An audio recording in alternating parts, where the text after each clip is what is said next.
Dostlar, yağış suyumu belə doldururam baçoklara.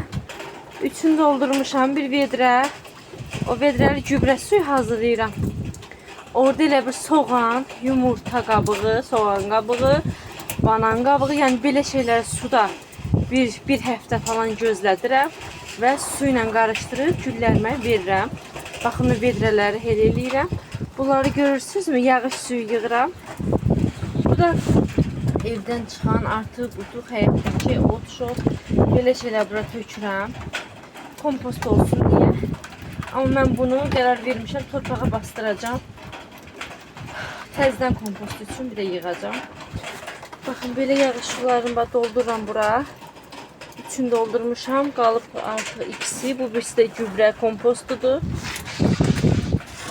Baxın, bu da gübrə kompostudur. Görürsünüzmü? Baxın. Əllərim dondu. Onu da doldursam sonra bu ikisi qalacaq.